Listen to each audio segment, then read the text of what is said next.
What's up mga Gilagits? At nandito ako ngayon sa bayan ng Angono, Rizal upang ipakilala ko ang content creator. Ibabahagi niya ang kanyang kwento sa kanyang content creation journey at sa paghahanap buhay dito sa bayan ng Angono, Rizal. Ako si Ferdinand Mangawang o mas kilala sa Non-Daily, Tubong Binangonan, Rizal at nakapangasawa dito sa Angono, Rizal. Ang pinagkakabalaan ko ngayon ay meron akong sariling business, hindi ako na-drive pusit. Meron din akong sideline. Ganun pa rin, since pandemic, Angono pasabay pabili service. Yung mga pasabay pabili riders na nagse-service dito sa bayan ng Angono, di-deliver ng kanilang mga pangangailangan sa araw-araw.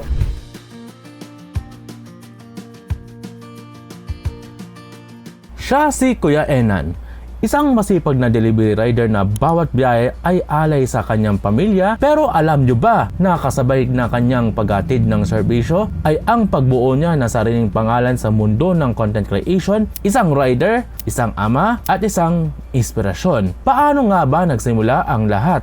So, bali dito nag-start yung aking background bilang as a content creator dito sa bayan ng Angono, Rizal. Dati kasi, ako po ay isang empleyado ng isang courier company dito sa lugar. So, yung area dito sa Angono ay halos kabisado ko talaga. Yung bawat streets, bawat lugar, bawat landmark dito sa bayan ng Angono ay naikutan ko na. So, familiar na sa akin lahat ng bawat streets. That time, nag-start yung pandemic, year 2020, pagpasok pa lang ng year 2020 ay simula nang mag-lockdown dito sa mga bawat streets. At ilan lang yung mga limited na mga tao nakakalabas. Ilang buwan na natigil yung trabaho, bilang ako ama ng pamilya, ay kinailangan ko talagang humanap ng pagkakakitaan para matustusan yung pangangailangan ng aking mga anak, ng aking asawa, at mga bayarin sa bahay. Kaya naisipan ko, dahil may knowledge naman ako about sa pagdi-deliver, ba't di na lang ako pag-deliver? Noong tumigil ang mundo dahil sa pandemya, siya ay hindi huminto sa pag-ikot sa mga kalsada ng Angono. Nakadiskubre siya ng paraan para makapagsilbi ang pasabay service. Mula sa ibang lugar, dinala niya ito sa Angono para maserbisyuhan ang mga pangangailangan ng bawat kababayan. Pero sa likod ng bawat delivery, may mga personal na hamon at matitinding pagsubok siyang pinagdaanan. Ngunit bawat pagsubok ay ginawa niyang inspirasyon para mas lalong pagusahin ang kanyang pagsisilbi. Ito ang tunay na kwento ng diskarte at malasakit.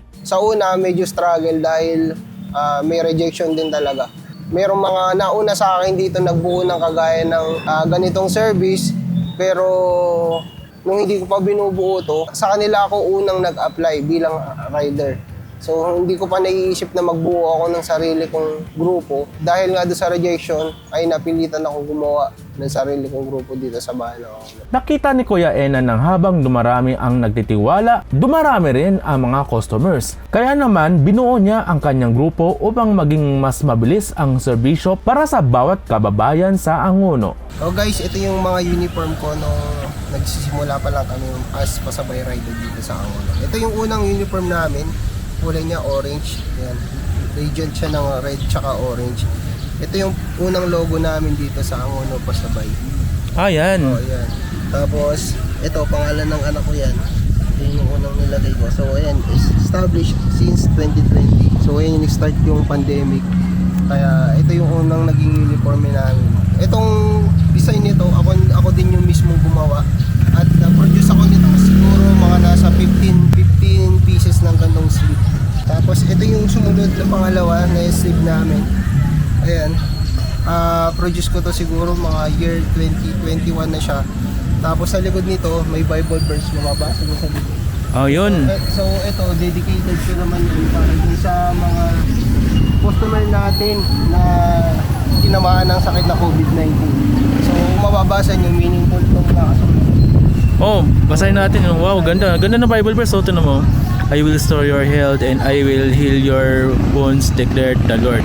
Ganda ng Bible verse, no? Kasi yan yung pinili ko para sila ay lakasan ng loob at wag sumuko sa kanilang nararamdaman na karamdaman.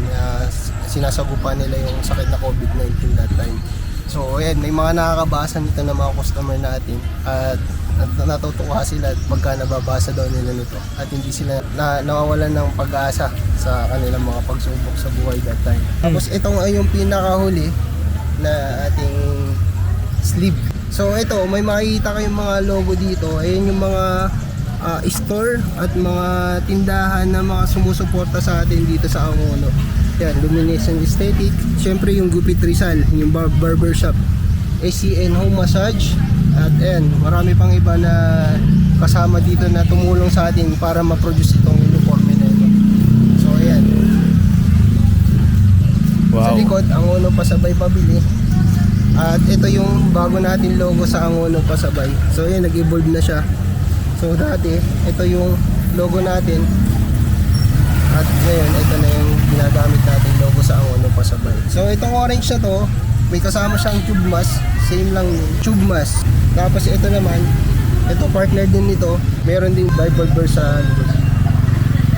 Oh, ang galing. So ang ibig sabihin nitong APPS is Angono Pasabay Pabili Services. So dumating mga ilang buwan ay nadagdagan yung mga rider ko. So umabot kami ng 13 riders dito sa Angono Pasabay at ako yung naging admin nito. Ako yung naghahanap ng mga market. Kumbaga may mga restaurant na walang delivery service. So sila yung mga nakikipag-tie up sa amin para at least yung mga paninda nila ay kami na rin yung magdi-deliver dun sa mga customer nila dito. Tinatawagan natin yung customer kasi hindi nagre-reply dun sa message. So pinapatanong niya kasi kung ano yung mga available na paninda dito sa Shake It. So antayin lang natin mag-reply. So dito sa may Shake It, dito nabibili yung mga iba't ibang klase ng paborito nating merienda. So ito yung pinakamatagal na bilihan ng merienda dito sa Angono. Ang location nito ay Doña Nieves Street sa Barangay San Vicente. Sa paglipas ng pandemya, hindi natapos ang kanyang serbisyo dahil sa tiwala at pagmamahal ng kanyang lumalagong komunidad. Ginagamit ni Kuya Enan ang kanyang platform para sa isang mas malaking layunin, hindi lang basta content, kundi kwento ng pag-asa at diskarte ang kanyang ibinibida. Dito na sumilang ang Non-Daily 24/7 na kilala nyo ngayon. Isang rider na naging inspirasyon ng bawat taga-Angono. Dito ko naisip na pasukan ng content, although na marami na akong followers dito sa aking page ng Angono Pasabay Pabili Service. Transition ko na siya as non-daily at pinasukan ko na siya ng mga content to promote naman para dun sa mga business dito sa Angono na may pakilala yung kanilang mga produkto at kanilang mga paninda sa mga followers natin dito sa Angono. Sa bawat post at bawat vlog, may layuning makatulong. Nagsimulang maging tulay si Kuya Enan para makilala ang mga maliliit na negosyo dito sa Angono, pero ang kanyang diskarte hindi doon nagtapos. Pinasok na rin niya ang mundo ng pagdenegosyo. Meron ako ngayong business na located sa Cafe Hingahan sa Villa Angelina. Dati nagpo-promote ako ng mga business dito sa Angono. Sa panahon ngayon, kailangan nating magtulungan. Napakahalaga na maging boses tayo ng sarili nating lugar at magtulungan para sa ikauunlad ng bawat isa. Ang tagumpay na isa ay tagumpay ng lahat. Ako bilang content creator, marami talaga akong gustong ma-achieve or marating bilang as a content creator. So ngayon, hindi lang talaga tayo pinapala dahil hindi talaga tayo makapag-post ngayon as a content creator. Pero balang araw, kapag tayo ay ginanahan ulit at makabalik ulit sa paggagawa ng content, ito yung mga gusto kong marating. So, umpisa pa lang, bago ko pinasok yung pagka-content creator, ang goal ko ay hindi lang para sa akin, para din sa mga followers ko dito sa Angono. Marami na tayong krisis na pinagdaanan, ngunit nagagamit natin ang ating mga diskarte sa buhay na marami kayong dapat matutunan. Tulad ni Kuya Enan, ang maliit na simula ay pwedeng maging malaking pagbabago. Suportahan natin ang mga local creators at businesses sa ating kapaligiran dahil minsan, ang simpleng kwento ng bawat rider ay kwento rin ng pag-asa ng bayan. Sa mga supporters at mga followers natin dyan sa Non-Daily, especially sa mga kagilagis natin, sa Gid Stories followers, keep on supporting Gid Stories at marami pa po siyang ipipictured na mga content creators na talagang mas kabang-abang. Sa lahat ng mga sumuporta, special mention kay Kimrel Ice Dream, maraming salamat po. Mula dito sa Angono Rizal at dito nagtatapos ng aking storya. See you on the next stories!